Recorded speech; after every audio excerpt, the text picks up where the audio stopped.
51 yards.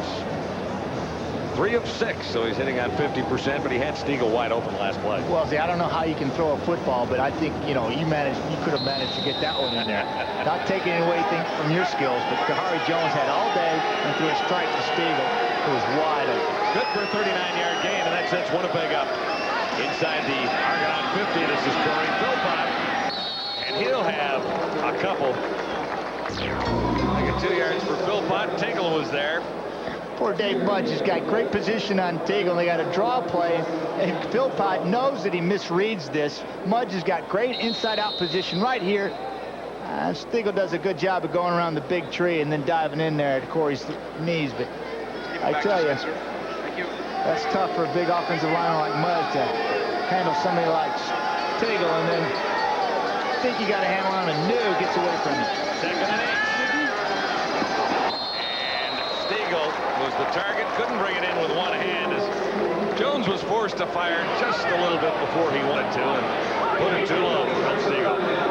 What happens here, I simply think that the referee gets in between Kahari Jones and the football, and Stiegel can't pick up the ball quick enough, and then because Kahari's going, what are you doing?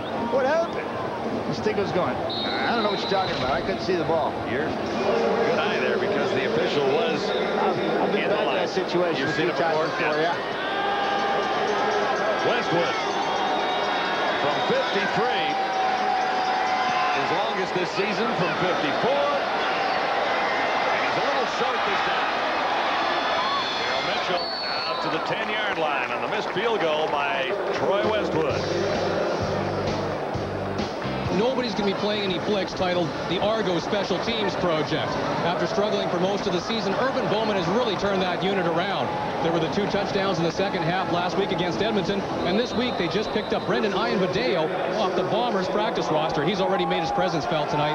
This is a guy that Pinball Clemens is very high on, so if the Argos hope to keep their playoff aspirations alive, they're going to need flawless execution from their special teams. And better performance too, John, from quarterback Kerwin Bell, who was pressured there and didn't come anywhere close to a completion. Bell had a really tough week last week against the Eskimos, who had a solid game, but Bell didn't get anything done offensively. As a result, the Argos dug a deep hole. And it looks like that what they've tried to do here, John, is they brought in number 90, Simons, and put him in a tight end situation to give Kerwin a little bit more time back there so he can push the ball down the football field. Well, he really wants to go deep. I think he really has to when he can't get the running game going. He goes under the cover here as Mitchell, and Mitchell turns the corner, should have the first down, which is critical for the Argonauts to begin this drive back at the 10. They'll have the first down. Daryl Mitchell. Everybody loves this play now. Man-to-man coverage, just run away from people. Just drag, simple 6-yard toss over the middle. That's pitch and catch. And let a great athlete like Mitchell do his thing. Real beat already. He's closing. Now he's chasing. He's running through the traffic. Does a great job of staying with him, getting that close. Yeah, that was Rio Wells, 19 with the tackle. Mitchell with the catch. Jenkins with the ball out across the 30. So the Argonauts are moving it a little bit. Nice run by Jenkins. Ryland Wickman, number 55, the middle linebacker. No, that's Zach Thomas.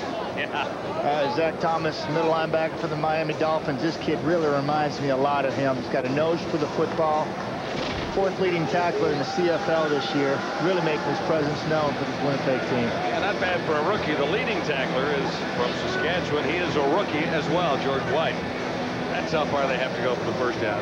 I like that George White from Saskatchewan. He's a headhunter. They start him at halfback this year for the Riders, and he's so active, and he's around the ball all the time, but they had to move him up to the weak side linebacker position. 9.5 yards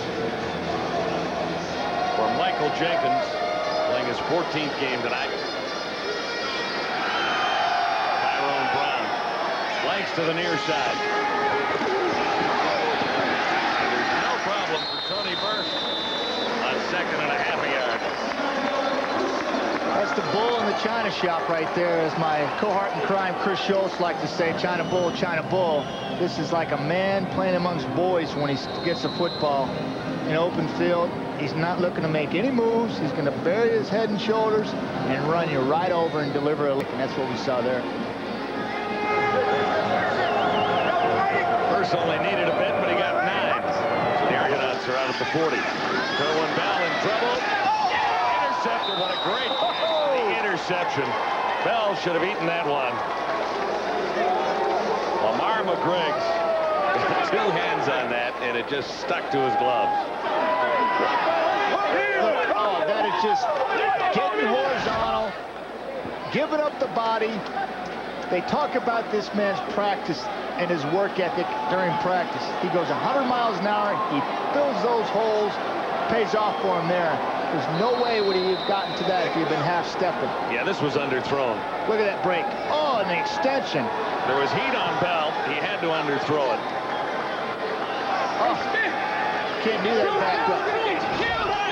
Tyrone Brown was the intended receiver. Bad news all around for the Argos. Winnipeg set up. Touchdown toss there was just a little too far for Milt Stegall. Capers was covering on Stegall that time, and he might have gotten a little bit lucky. Lamar McGriggs joined the Blue Bombers last week, filling in for Antonio Armstrong. Big shoes to fill there. Had a good game in his first as a Blue Bomber. Had been sitting around after the Tiger Cats got him loose, so he was well rested. Knows the game, knows this system, and has an interception to set up the Bombers for a scoring opportunity here. Now it's 2nd and 10. Larry Jones near side, and he'll get the first down. Robert Gordon, what a year he's had. This is exactly the situation Toronto wants to see the Winnipeg offense in, 2nd and long, so they can play off and come up, make them throw short, but they're just simply playing too soft, giving up too much cushion there. Adrian Smith is. Bobby Gordon gets his feet down, showing you why he's the 2nd leading receiver in the Canadian Football League. 87th catch of 2000. He has 7 touchdowns. An 11-yard gain. 1st and 10, Winnipeg at the Argo 28. More time for Kamari Jones. Simon is target. Great catch down at the 2-yard line and into the end zone. Whoa, what a catch! Made the catch. He was not tackled, and he basically rolled into the end zone.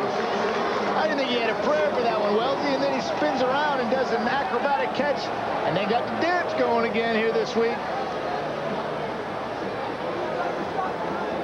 Oh, they got...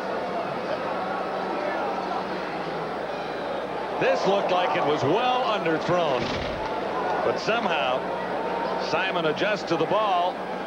Oh, he brought it in with one hand, and then he's not touched. Rolls into the end zone. That is unbelievable. This young receiver is stepping up big time, really finding his stride right now with this Winnipeg offense. 7th touchdown catch of the season. And it comes as a result of a turnover. Bombers hit the first touchdown of the game. After a turnover, Jeroy Simon has it to give the Bombers a 7-0 lead. Again, Kamari Jones, great anticipation, throwing off his back foot, got a strong arm. Jeroy, if he just kept going straight, it would have hit him right in stride. But he does a 360 one-hander.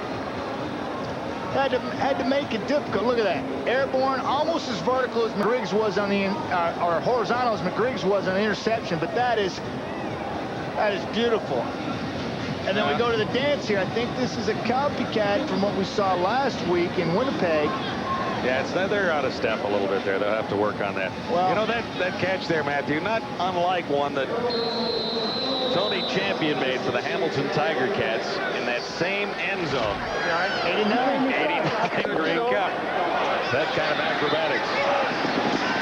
Yeah, but that's a two-hander. Extended backward. Let's call the return, and the Bombers say they've got it.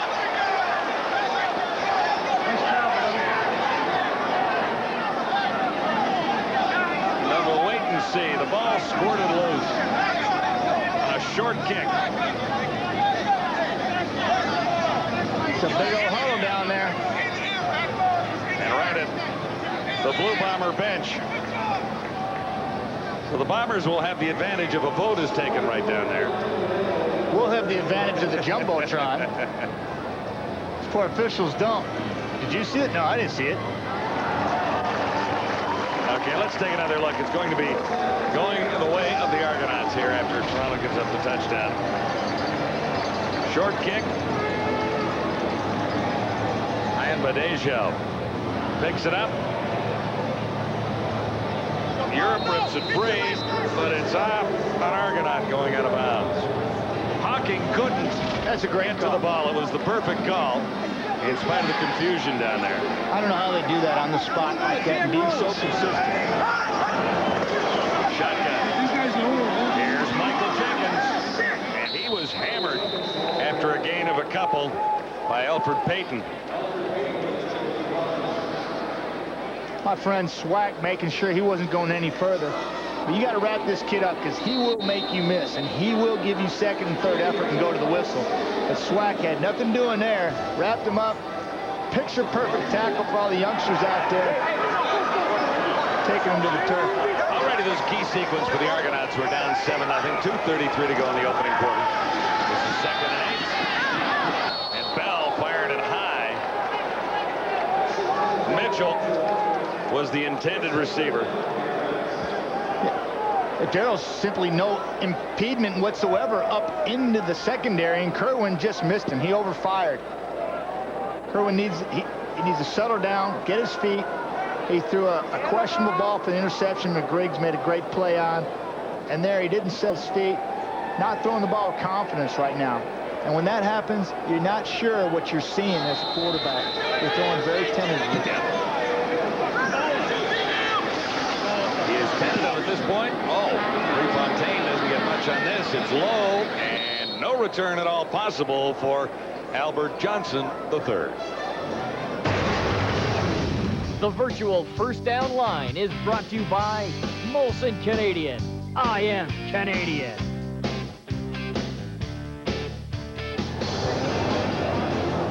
Kahari Jones, September 9th versus Toronto, 82 yards passing. That was the game in Winnipeg that Kerwin Bell went back to Winnipeg Stadium and won tonight. 90 yards passing, and he has the one touchdown, 5 of 9. And what he has a lot more of since that time is confidence. He's seeing the game better. It's slowed down for him because his preparation prior to the game, his film study, his understanding has increased that much more. And he's played well in the last 4 weeks, winning 3 of those 4 games. Kahari Jones, sideline pattern, and just batted away by Adrian Smith at the last possible second. Gordon was the intended receiver.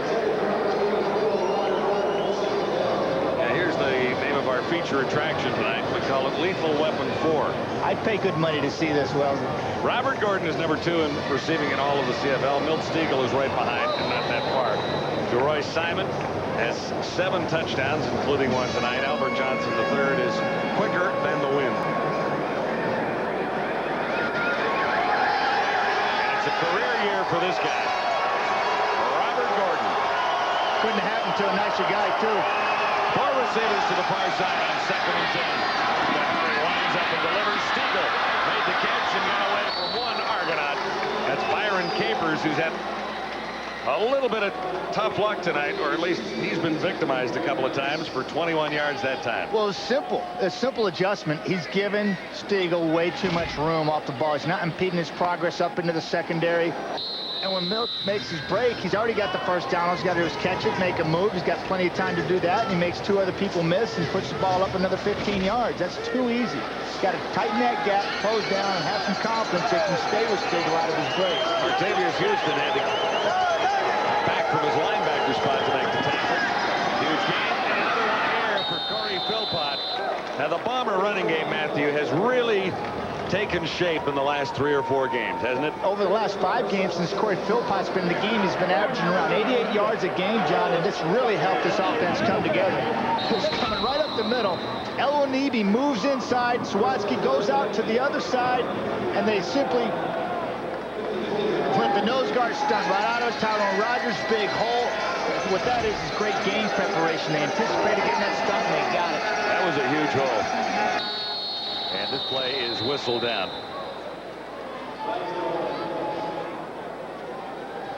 So the Bombers have looked pretty good from the get-go tonight. Procedure, Winnipeg, number 64, still first down. Gary Sawatsky, a backup lineman, was caught there. Going back to the Philpott play, just look at the linemen. They simply, this play, look, we just work right up here. Vancona goes right up here, and we overtake here because the nose is coming this way. It's fantastic. Dave goes to the second level. Philpott walks in the secondary. First man he sees is 10 yards downfield. First and 15, though, on the penalty. And Smith got a hand on it. Dunnigan wants a flag, but I don't see one down there, man. You should see the quarterback up here. He had his flag out and was throwing it on the floor. No penalty there. End of quarter one. The Argonauts desperate to get back into this one, even though they're only down by 7.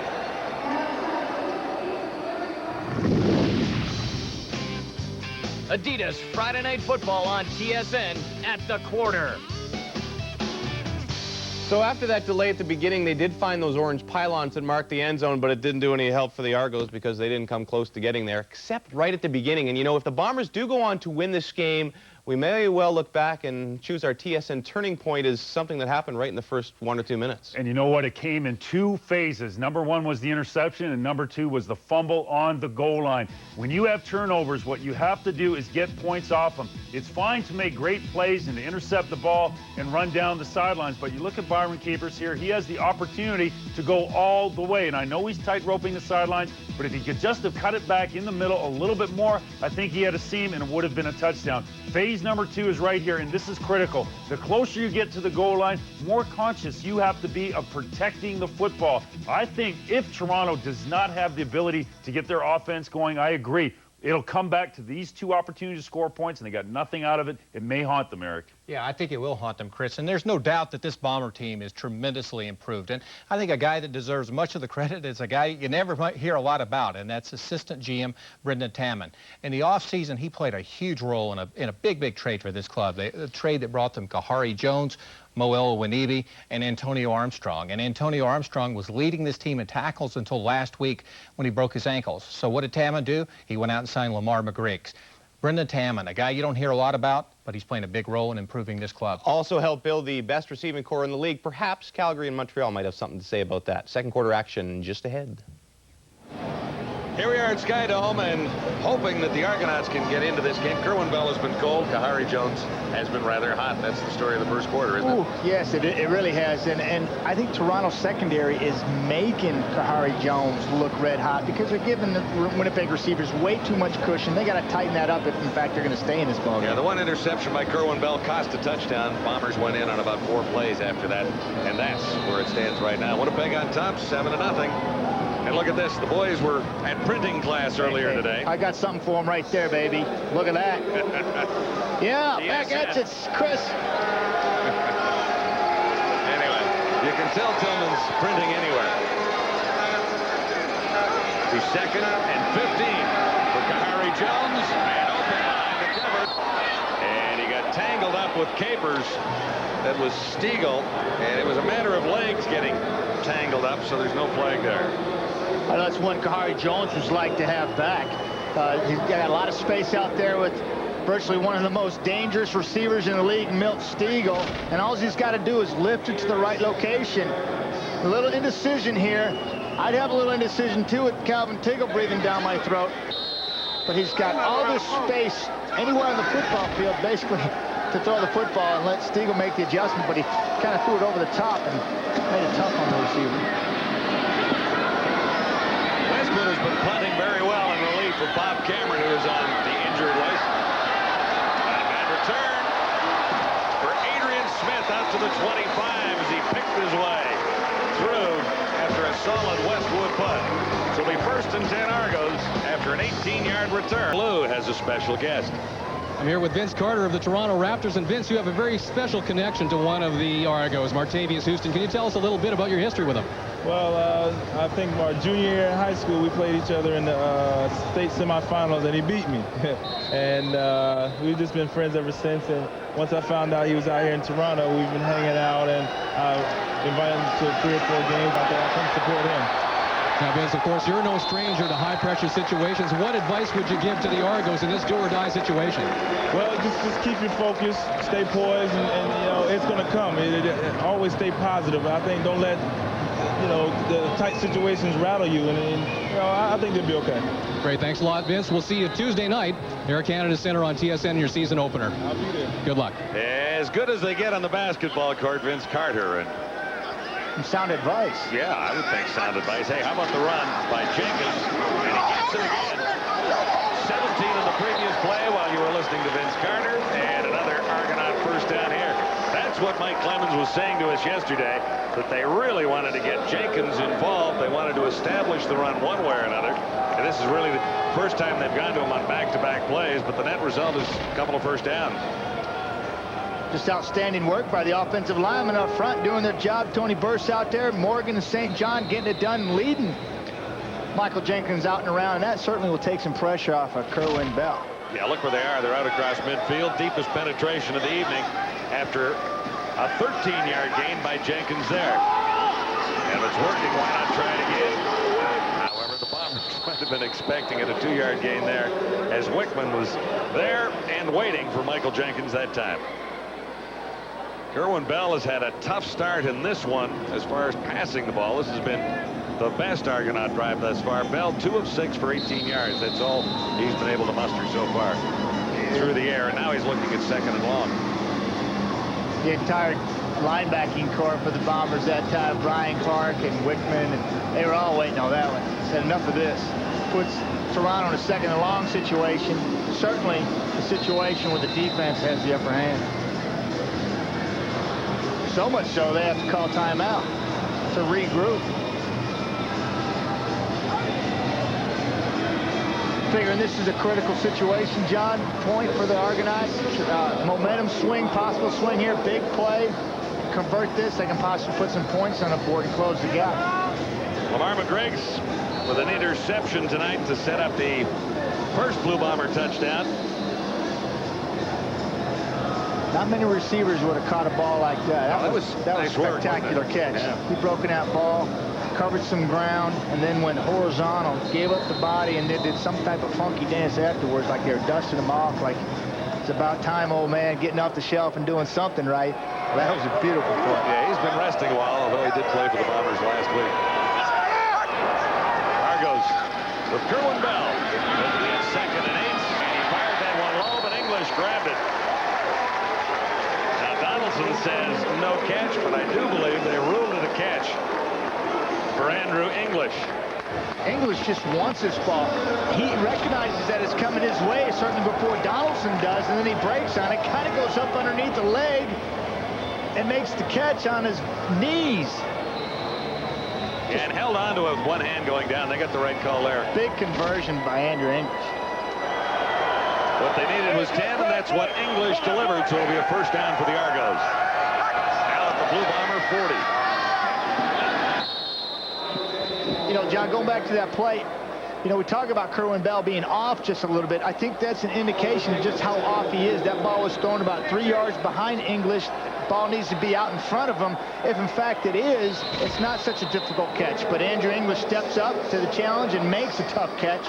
But this ball is certainly thrown way behind English in an area where a defensive back could undercut that and take it the distance.